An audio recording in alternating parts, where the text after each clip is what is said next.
Ini sebagai landasan dan jalan kita untuk senantiasa terus berada di jalan yang Allah ridhoi. Dan semakin sering kita berzikir kepada Allah, menyebut asma-Nya yang kita khususkan dengan kalimat ya wakil, ya wakil, ini harus senantiasa menjadi jalan kita untuk menjadi semakin yakin, bertambah yakin, dan senantiasa keyakinan kita menjadi semakin mantap kepada Allah Subhanahu wa ta'ala. Yakin itu mudah. Yakin mudah yakin. Cuman yang menjadi sulit ketika kata yakin itu kita simpan di dalam hati kita. Kita yakin itu mudah. Yang menjadi sulit itu ketika yakin itu dipertahankan di dalam hati kita. Hari ini bisa yakin, bisa di sini mah. Ketika pulang dari rumah, wallahu a'lam. Hari ini kita bisa mantap kepada Allah, ya wakil, ya wakil, ya wakil. Ketika pulang satu langkah dari sini, wallahu a'lam. Tapi mudah-mudahan Allah memberikan keberkahan kepada kita semuanya. Bertambahnya mahabbah dan yakin kita kepada Allah Subhanahu wa ta'ala itu adalah tugas kita. Itu adalah salah satu hal yang menjadikan kita mudah-mudahan diakui hamba oleh Allah. Coba Bapak Ibu, kita saat ini kira-kira udah diakui hamba belum sama Allah? Arifin? Belum. Kok belum? Benar kata Pak Arifin, belum Pak. Belum. Kita ini hanya punya satu tekad, kekuatan, yakin dalam hati kita kalau kita ingin diakui hamba oleh Allah. Coba Kangjeng Rasulullah sudah dicap oleh Allah, beliau dijadikan hamba oleh Allah. Kita baca surat Al-Isra, Subhanalladzi asra bi'abdihi. Rasul mah sudah jelas-jelas diakui hambanya oleh Allah. Sudah jelas diakui hamba oleh Allah. Beliau itu tidak pernah sedetik pun meninggalkan Allah. Tahajudnya sampai bengkak kakinya, puasa sunahnya kagak pernah kelewat. Itu sudah dicap hamba oleh Allah, dijamin surganya oleh Allah. Kita gimana? Kita mah belum jelas diakui hamba oleh Allah, belum jelas juga masuk surga, belum jelas juga ibadah kita diterima oleh Allah. Kadang masih doyan jauh-jauh sama Allah. Astagfirullahaladzim ya. Dengan jalan kita, wasilah kita saat ini berzikir adalah sebagai jalan kita untuk menempuh Allah. Hati kita senantiasa dicapkan oleh kita untuk senantiasa menyebut nama Allah.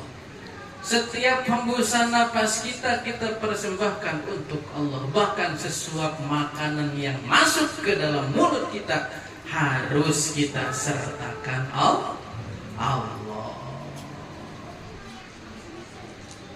Tuh Bapak Ibu, Allah itu harus senantiasa stay di dalam pikiran dan hati kita. Awas nih, kita zikir tapi nggak ada Allahnya. Yang lebih parah, kita jalan-jalan ke puncak nggak ada Allahnya. Awas. Tujuan kita apa? tujuan kita mengadakan Maulid Nabi, tujuan kita mengadakan acara akbar, tujuan kita mengadakan acara Isra Mi'raj, tujuan kita banyak acara halaqah kita. Awas di dalamnya jangan sampai tidak ada Allah. Hanya sekedar untuk mengejar viral, hanya sekedar untuk mengejar apa? Supaya ketenaran kita, supaya kita disebut wah, supaya kita disebut hebat, supaya kita disebut top oleh manusia. Kalau kita cuma mengejar itu, kata Allah, tai kuku. Awas para ibu, para bapak-bapak yang dirahmati oleh Allah Subhanahu wa taala.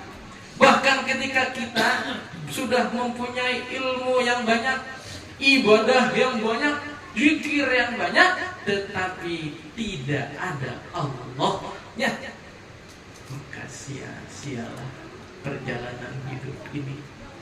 Na'udzubillah, subhanallah.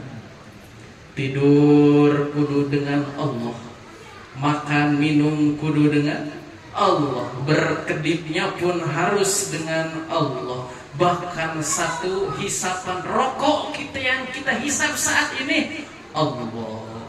Coba asap itu ke atas, ya, asap itu ke atas, nggak ada asap ke bawah. Asap itu pasti ke atas, menandakan kalau kita ngisep rokok itu kita sedang berzikir. Maka kalau di pajadah itu dikiranya pada ngerokok, sambil ngerokok. Jadi asap itu terbangnya itu ke atas, menandakan zikir kita itu terus menuju Allah. Ya wakil, ya wakil, menumbuhkan keyakinan di dalam hati kita kepada Allah Subhanahu wa taala. Susah. Tidak semudah membalikan telapak. Terus bagaimana? Berusaha untuk senantiasa melakukan itu. Berusaha sekuat tenaga kita, sekemampuan kita. Kita ini hamba yang lemah, kita ini hamba yang kotor, kita ini hamba yang fasik, kita ini hamba yang munafik, kita ini hamba yang penuh dengan kemaksiatan, ingin berdekatan dengan Zat yang Maha Suci.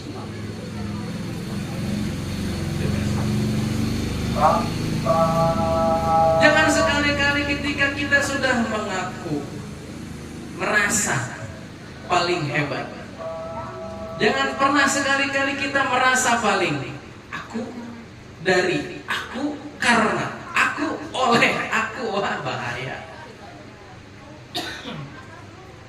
Awas Bapak Ibu, ketika di dalam hati kita berkata, oh ini mah gara-gara saya. Wah, kemarin Maulid itu kalau gak ada saya mah gak rame. Ingat Bapak, semua yang terjadi di dalam hidup kita, dari mulai alam ruh, alam rahim, sampai detik ini kita menghirup napas, itu semua karena Allah. Itu kehendak Allah, sudah diskripkan oleh Allah, sudah dibikin naskahnya oleh Allah. Itu semua terjadi karena Allah, bukan karena kitanya. Kita saat ini bisa menghisap rokok, menghirup napas dengan segar, itu semua karena Allah. Yang saya tanya, kira-kira semua yang dari Allah baik atau buruk? Semua yang dari Allah baik atau buruk? Saya tanya lagi, semua yang dari Allah, yang walaupun kita rasakan sakit, kira-kira baik atau buruk? Baik. Baik. Tetapi kenyataannya kurang duit baik atau tidak baik kata kita? Buruk bagi kita. Kalau baiknya lagi banyak duit. Aduh, panitia bingung kan. Aduh, ya Mas Ade ya, Maulid sebentar lagi, sementara iuran masih belum mencapai, masih jauh dari target. Bingung kita. Bingung. Seharusnya tidak bingung, karena sesuatu hal yang Allah berikan kepada kita, baik atau buruk menurut kita, itu baik menurut Allah. Tinggal kitanya menjalaninya. Mau diterima dengan tawakal atau tidak.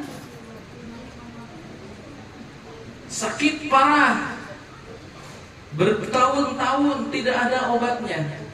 Kira-kira kita merasa tersiksa atau merasa nikmat?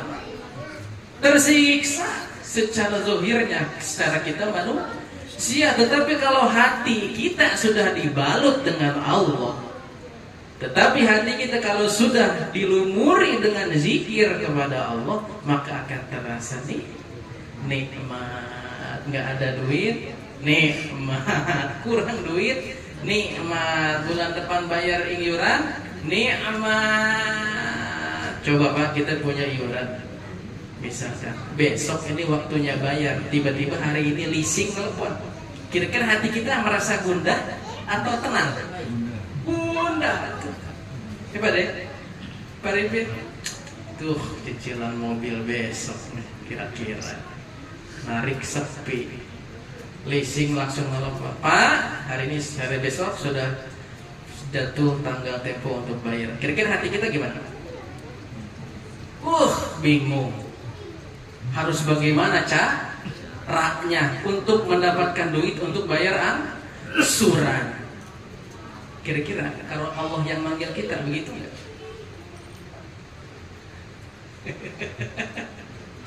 Kalau Allah yang nelpon kita kira-kira begitu nggak? Aduh, ya. Kita tuh lebih bingung kalau ditagih hutang daripada ditagih Allah. Kita lebih bingung ditagih oleh manusia. Kita lebih bingung disibukkan dengan urusan dunia daripada bingung bagaimana cara kita menyempurnakan urusan kita dengan Allah. Sedangkan Allah itu inna fi khalqis samawati wal ardh wa ikhtilafil laili wan nahar. Zat yang maha segala-galanya, Tuhan yang tiada bandingannya.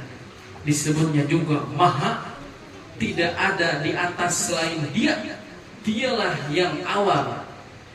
Itulah Allah Subhanahu wa ta'ala yang maha kaya, maha perkasa, maha gagah, maha kuat, maha segala-galanya.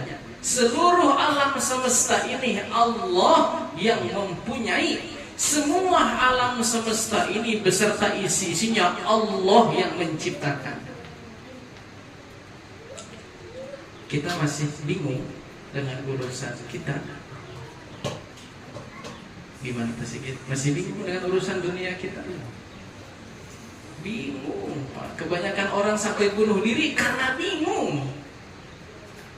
Kebanyakan orang sampai lupa dengan dirinya, bingung, sampai gila di tengah jalan karena bingung dengan urusan dirinya. Dia lupa dengan siapa yang sudah menciptakannya. Kadang orang yang waras, sehat, punya ilmunya tinggi, detailnya tinggi, masih bingung. Karena lupa siapa yang memberikan ilmunya, siapa yang memberikan detailnya, siapa yang memberikan sehatnya, siapa yang memberikan hartanya.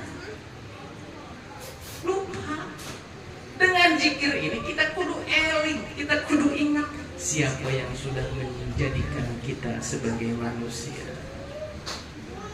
Allah, ya wakil, ya wakil, ya wakil. Itu para jamaah yang dirahmati Allah Subhanahu wa ta'ala. Jadi zikir itu adalah obat penawar bagi kita, obat di dalam keluh kesah kita, obat di dalam kegelisahan kita, obat di dalam kegundahan kita, obat di dalam kebingungan kita, obat di dalam segala masalah hiruk pikuk keduniaan yang saat ini sedang kita jalani. Obatnya, jalannya, solusinya pakai dengan zikir. Siap? Harus siap. Masalah rumah tangga bingung, dengan istri dan suami kita bingung, ekonomi kita bingung, solusinya dengan zikir. Kita punya Allah, aku punya Allah. Itu Pak, dalam hati kita. Aku punya Allah. Aku punya Allah. Tanamkan dalam hati, paling dalam kolbu kita, aku punya Allah. Aku punya Allah. Ketika kita sudah punya perasaan demikian, aku punya Allah, maka diri ini akan terus merasa hina. Kalau kita dihinakan orang lain, kira-kira siap? Ayo, siap nggak Pak dihinakan manusia? Belum tentu siap. Kadang-kadang kalau kita bawa motor di jalan disalip orang aja panas. Siap kita direndahkan oleh manusia? Siap kita dihinakan oleh manusia? Nih Bapak Ibu, ketika kita melihat orang yang paling hina di depan mata kita, menurut kita, maka posisikanlah kita lebih hina dari dia. Ketika kita melihat orang tukang maksiat di depan mata kita, maka posisikanlah kita lebih maksiat dari dia. Ketika kita melihat banyak pendosa di depan mata kita, maka posisikanlah kita lebih banyak dosanya daripada dia. Baru kita jadi hamba, insya Allah. Kan kita mah beda. Ya, kita mah beda. Baru kita sholat subuh sehari aja kita sudah merasa paling soleh. Naudzubillah. Awas. Baru kita jadi panitia maulid misalkan ya, awas nih. Kita baru jadi panitia maulid merasa paling hebat. Setiap perjalanan yang kita alami, posisikanlah kita ini lebih rendah. Keset lah. Mengaku hina di hadapan Allah, mengaku rendah di hadapan Allah. Dan ketika ada manusia yang merendahkan kita, kau itu pendosa, kamu itu tukang maksiat, siap gak? Awas Pak. Kadang kita baru dengar digibahin aja kita sudah tidak terima. Kita baru dengar selingan angin kosong ada aja yang nyampe ke telinga kita, kadang kita sudah tidak siap. Hamba yang sebenarnya itu ketika dia sudah mengaku hina dan dia dihinakan baik oleh manusia dan dia merasa hina di hadapan Allah, itulah hamba yang sangat Allah sayangi. Rasulullah gunung, kata malaikat, ya Rasulullah, maukah engkau tuh gunung aku jadikan emas? Kalau kita ditawarin begitu, kira-kira gimana? Boleh, malaikat bikin aja tuh emas di gunung buat saya. Tapi Rasul tidak. Jangan, Jibril, jangan. Aku ini lebih senang hidup miskin. Sedangkan kita lebih senang hidup kaya. Rasul itu mintanya miskin, tapi kita mintanya kaya. Terus kita harus bagaimana dong? Kita mintanya cukup buat beli mobil, cukup buat beli rumah, cukup buat nikah lagi, cukup buat segala-galanya. Tuh, kita harus minta cukup aja sama Allah. Ya Allah, aku ini tidak bisa engkau uji dengan kemiskinan, gak kuat aku ini ya Allah. Kuat gak Pak tidur di kolong jembatan? Gak kuat.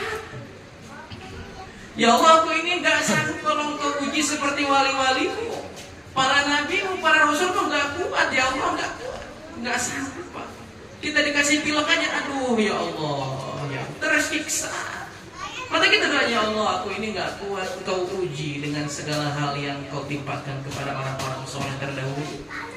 Aku ini gak sanggup ya Allah. Aku ini hamba yang dhaifah, fasiqah, munafiqah wa mutar. Doa. Gak sanggup aku ini ya Allah.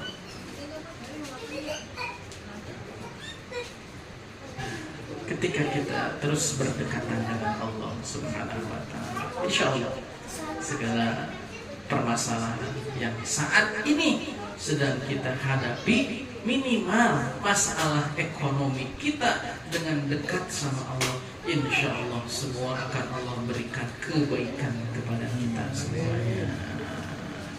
Itu para jamaah yang dirahmati Allah Subhanahu wa Ta'ala. Dan zikir itu untuk senantiasa dekat sama Allah, dekat-dekatan sama Allah, zikir. Ketika kita sudah sering zikir, akuilah kita nih orang munafik. Ketika kita sering dekat dengan Allah, akuilah kita nih orang fasik. Ketika kita sering ibadah dengan Allah, akuilah dalam hati kita, aku ini munafik ya Allah. Aku ini kotor ya Allah. Makanya kalau habis Jumatan, ilahi lastunil firdausi ahla wala aqwa ala naril jahimi fahabli taubatan waghfir dhunubi fa innaka ghafirun Zamil azimi. Warang Pak. Ilahi lastunil firdausi ahla wala aqwa ala naril jahimi fahabli taubatan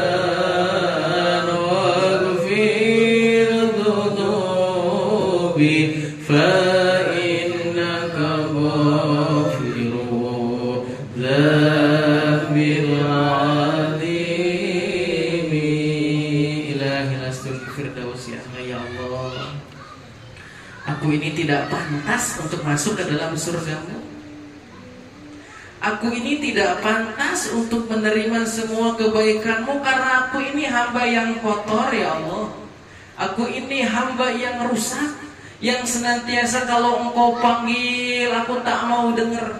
Kalau engkau peringatkan yang salah aku masih melanggarnya. Ilahi lastul firdausi ala, jangankan aku ini mencium bau surgamu ya Allah. Jangankan aku ini masuk ke dalam surgamu ya Allah, mencium baunya saja aku ini sudah tidak pantas. Wala aku ala naril jahimi, tapi aku pun tidak kuat ya Allah untuk masuk ke dalam neraka jahanam. Aku ini enggak kuat ya Allah untuk masuk, untuk menikmati, untuk disiksa olehmu karena aku ini sebagai hamba yang kotor ya Allah. Coba Pak, bisa segitunya seorang hamba bermunajat kepada Allah. Fahabli taubatan waghfir dhunubi. Aku ini tidak pantas masuk ke dalam surgamu. Aku pun tidak kuat untuk disiksa di dalam neraka-Mu. Fahabli taubatan, maka karuniakanlah, maka berikanlah kepadaku ya Allah taubat untuk kembali kepadamu. Waghfir dhunubi, dan ampunilah semua dosa-dosa hamba ya Allah. Fa innaka ghafirun dzambil adzim, maka sesungguhnya Engkau itu adalah zat yang maha pengampun kepada seluruh dosa-dosa aku, walaupun dosa aku itu sangat banyak. Saking yakinnya seorang hamba bahwa dosanya akan diampuni oleh Allah Subhanahu wa Ta'ala. Yakin enggak Bapak Ibu seorang pemaksiat akan masuk surga? Pernah dengar kisah seorang pelacur yang memberikan satu tegukan minum kepada seekor anjing, akhirnya dia masuk surga? Karena apa Pak? Karena hatinya, karena dirinya ketika dicabut malam yugorgir-gorgoron, berbolak baliknya nyawa di tenggorokannya, dia ini ngaku kalau aku ini tukang maksiat ya Allah. Surga insya Allah. Jangan sampai kita yang tukang sholat, tukang ibadah, tiap 2 minggu sekali kita zikir, kita mengaku soleh di hadapan Allah, pede ya Allah. Ketika dicabut nyawa, tenang, saya mau aku di surga. Seorang tukang maksiat akan masuk surga. Kenapa? Karena dia ngaku dengan kesalahannya, ya ngaku dengan maksiatnya.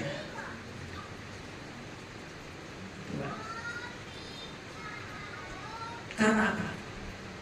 99 kali kita berbuat dosa, 1 kali kita berbuat kebaikan, maka yang dilihat Allah itu kebaikannya, bukan dosa kita. Makanya Bismillahirrahmanirrahim. Allah itu Ar-Rahman Ar-Rahim. Saking sayangnya Allah kepada ciptaannya, tinggal kita meyakinkan kepada Allah, tinggal kita meyakinkan menerima rasa kasih sayang Allah kepada kita. Sudah merasakan kasih sayang Allah sejauh ini? Sudah belum, Pak? Sudah, harusnya mah. Ya Bu, sudah. Dari tahun jebot sampai sekarang kemana baik baru sadar kata Allah. Lu kemana baik? Oh, dari gue bilangin kata Allah. Kemana baik baru sekarang sadar kalau gue itu sayang sama kamu kata Allah. Aku tuh sayang sama kamu, wahai hambaku kata Allah. Itu kan ada lagunya tuh, Satu Rasa Cinta. Tuh, Satu Rasa Cinta. Jangan tanya bagaimana esok. Terusin, ada yang apa? Kata Allah, jangan tanya kehidupan kau hari esok. Quran teh, lagu teh. Dilenyepi dengan cinta, jangan. Sok setiap lagu teh, Pak. Kita tuh kalau kita tidak bisa berpikir lebih lanjut dengan Quran, dengerin lagu heula. Jangan tanya bagaimana esok. Jangan tanya bagaimana hari esok kita akan hidup. Jangan bingung. Jangan bagaimana kita merasakan besok hari ini kita sudah bingung. Aduh ya Allah, besok kudu bayar hutang. Sedangkan Allah tuh sayang sama kita, berarti kita ragu dengan kasih sayangnya. Allah, ya Allah, saya tanya Pak, kalau kita mati dalam berhutang, kira-kira dosa apa enggak? Dosa. Saya tanya sekali, kita mati dalam berhutang, kira-kira dosa apa enggak? Dosa. Dosa. Ada lagi yang mau menjawab tidak dosa? Mohon maaf saya terangkan sekali lagi. Ilmu syariat dengan ilmu hakikat kadang-kadang bertolak jauh. Kadang-kadang sedikit tidak sama. Nah, ini jangan terlalu dalam, ini saya sedikit kasih tahu. Jadi ketika ilmu syariat yang saat ini sedang kita jalanin, ilmu syariat itu fikih banyak. Sedikit betul ya. Cara berwudu yang baik, sholat tidak harus bawa, tidak boleh bawa najis, harus bersih dari hadas kecil dan hadas besar. Syarat rukun sholat itu harus terpenuhi dengan baik, itu syariat. Lakukan, lakukan, silakan Bapak Ibu. Nah, kita ini hidup, dulu kita sekolah dari TK ke SD dari SD ke SMP, dari SMP ke SMA, dari SMA langsung ke universitas. Kita beribadah kepada Allah, masih mau kelas TK, apa masih udah apa mau udah naik SMA, kira-kira SMA lah. Gimana? Cepat. Kita ibadah kepada Allah, masih mau sekelas anak TK, apa kita pengen udah sekelas SMA? SMA lah minimal atau sekarang ya. Jangan kita TK ibadah. Jangan TK terus. Kita harus berpola pikir seperti anak SMA gitulah ibadah. Ketika kita harusnya kita setelah zikir itu bacanya kita hikam. Habis hikam kesononya ihya. Tapi saya belum dapat mandan apa lah, sedikit-sedikit kita nukil aja. Kata Syekhuna, Sayunar Bapak Pajada. Ketika seorang di dalam mati, di dalam keparduan, ingin menyelesaikan pardunya. Saya tanya, bayar hutang itu pardu apa sunat? Pardu. Terus mati, dihitung su'ul khotimah apa husnul khotimah. Seorang di dalam pardu mati, Pak, maka dia itu matinya husnul khotimah. Seseorang lagi menjalani keparduan dalam hidupnya, menafkahi istri, bayar hutang, pardu masih gitu, bayar hutang kudu, nyicil rumah, pardu. Terus lagi nyicil hutang kita kepada saudara kita, itu pardu, kudu dibayar, kudu di. Asalkan apa? Hutang itu ketika kita punya hutang, terus kita meninggal dunia di dalam keparduan, ingat, ketika kita punya hutang itu maka tekadkan dalam hati kita ingin membayarnya. Ini mah hutang teh jangan jadi kebiasaan. Biasa hutang tapi kagak biasa bayar. Nah ini yang su'ul khotimah, Pak. Jadi yang husnul khotimah itu ketika dia berhutang maka di dalam hati niat pengen bayar. Terus dia berhutang tujuannya untuk apa? Nah, banyak lagi. Mau hutang kok bisa mati husnul khotimah, gimana ceritanya? Kan kata Ustaz juga kalau orang berhutang dalam mati itu husnul khotimah nggak bisa. Nah, kita coba luaskan lagi sedikit. Jadi ketika mati dalam keparduan kita adalah husnul khotimah. Asalkan di dalam hati kita tujuannya untuk benar-benar ingin melakukan keparduan itu. Itu ya, ingin melakukan keparduan tersebut. Contohnya pardunya pengen bayar hutang. Lagi perang, Allahu Akbar, Allahu Akbar. Sedangkan buru-buru sholat, jeder ketembak, mati. Belum sholat, tapi dalam hatinya dengar azan pengen sholat. Maka dihitung husnul khotimah. Lagi kerja di jalan, seret, dengar Allahu Akbar, Allahu Akbar. Dalam hati kita ingin buru-buru sholat, tapi ajal buruan menjemput kita. Ketika dalam hati berniat ingin menyelesaikan keparduan, maka dihitungnya husnul. Di dalam fikih maka beda, di dalam syariat itu berbeda. Jadi toh ya toh, merah ya merah, putih ya putih. Kalau ente kayak sholat banyak najis, bawa banyak kotoran, maka tidak sah. Benar? Itu syariat. Contohnya begitu. Tuh, dalam ilmu hakikat kita berjalan lebih lanjut lagi. Oh, ternyata ibadah itu tidak menyulitkan kita. Kita dekat dengan Allah itu tidak sesulit yang kita bayangkan, tidak serupuk yang kita pikirkan. Ternyata dengan berbagai macam cara pun kita masih bisa dekat sama Allah. Dengan berbagai macam cara pun Allah masih mengampuni dosa-dosa kita. Dengan berbagai macam hal pun Allah masih bisa mengampuni kesalahan-kesalahan kita.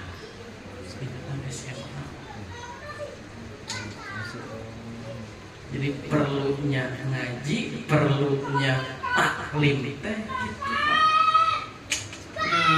Saya mau banyak dosa, gak mungkin saya diterima, saya Allah. Jadi besoknya tuh malah sholat lagi. Aduh ya Allah, saya ini banyak salah. Aduh gimana ya Allah, tapi saya mau sholat, akhirnya jadi malas diri. Ketika dia ingin kembali jadi malas, karena dia sudah merasa dirinya paling hina. Jangan, kata Allah, sudah engkau merasa paling hina sini, kata Allah. Sudah engkau merasa paling maksiat, hadir, jangan jauh-jauh. Apalagi kita mazikir sering, insya Allah sholat kagak pernah kelek, insya Allah. Tapi apa setan itu? Alladzi yuwaswisu fi sudur Rina, setan tidak akan menggoda dengan maksiat saja, setan tidak akan menggoda dengan kebaikan saja, tapi dengan kesolehan kita, setan masih akan terus mengikuti kita. Pak Sandi, kau sudah soleh. Ayo merasa paling soleh, kata setan. Ayo merasa paling baik dalam hati. Ayo merasa paling bagus. Ayo merasa paling hebat. Kata setan, awas Pak. Tuh jamaah yang dirahmati Allah Subhanahu wa ta'ala. Sedikit kita berbicara pada malam hari ini. Mudah-mudahan kita senantiasa diberikan keistiqomahan oleh Allah Subhanahu wa ta'ala. Istiqomah oleh sekarang. Jangan berpikir kiri kanan, istiqomah oleh Allah tujuan kita. Ihdinas siratal mustaqim, ingin punya jalan yang lurus kepada Allah. Ingin punya jalan yang enak kepada Allah. Ingin nikmat sholat, ingin nikmat zikir itu, ingin nikmat sedekah tanpa dihantui, tanpa dibumbui oleh rasa-rasa yang seolah-olah bisa menggugurkan ibadah kita. Ingin ya Allah, saya berikan istiqomah saja ya Allah. Berikan saja saya itu kenikmatan ibadah ya Allah. Nikmat zikir ya wakil, ya wakil. Nah, ketika zikir terjadi berat, jangan. Zikir itu menjadi sulit, aduh ya Allah capek. Ketika kita datang ingin ke halaqah zikir tuh nikmat saja rasanya, enteng saja rasanya, gembira, senang rasanya. Tidak menjadikan suatu hal itu berat di dalam hidup kita. Sama kita berangkat subuh ke masjid dengan menjadikan berat, nikmat saja. Karena Allah pun menyuruh kita harus senang, menyuruh kita harus happy, harus senang terus, harus senang. Allah tidak pernah menyuruh kita untuk bingung, tidak pernah menginstruksikan kita harus gundah gulana, apalagi digundahkan dengan dunia, apalagi diresahkan oleh dunia, apalagi kita dihinakan oleh dunia. Justru kita yang menghinakan dunia itu. Justru dunia yang harus mengejar kita, jangan kita yang mengejar dunia. Terus bagaimana caranya? Ambil magnetnya, dekat magnetnya, dan pegang kuat-kuat magnetnya oleh kita. Siapa magnet dunia itu? Adalah yang menciptakan dunia itu. Siapa? Allah, Allah, Allah. La ilaha illallah, la haula wala quwwata illa billahil aliyyil azim. Ya, kuatkan diri kita, kuatkan keyakinan kita, kekuatan zikir kita kepada Allah Subhanahu wa ta'ala. Insyaallah kita dijadikan hamba-hamba yang selamat. Insyaallah kita dijadikan hamba-hamba yang terus dekat sama Allah. Insyaallah kita diberikan keistiqomahan oleh Allah Subhanahu wa ta'ala. Rabbana tawakkalna ilaika fa innaka tuhibbul mutawakkilin. Rabbana nasrafna ilaika fa innaka tuhibbul muslimin. Allahumma nufawwidu amra ilaika fa innaka tuhibbul mutafawwidin. Inni wa iyya dhaifah wa fasiqah wa munafiqah wa muttar. Inni wa iyya dhaifah wa fasiqah wa munafiqah wa muttar. Rabbana taqabbal minna innaka antas samiul alim wa tub alaina innaka antat tawwabur rahim. Rabbana atina fid dunya hasanah wa fil akhirati hasanah wa qina adzabannar. Sallallahu ala sayyidina Muhammad wa ala alihi wa sahbihi wa salam. Subhana rabbika rabbil izzati amma yasifun wa salamun alal mursalin walhamdulillahi rabbil alamin.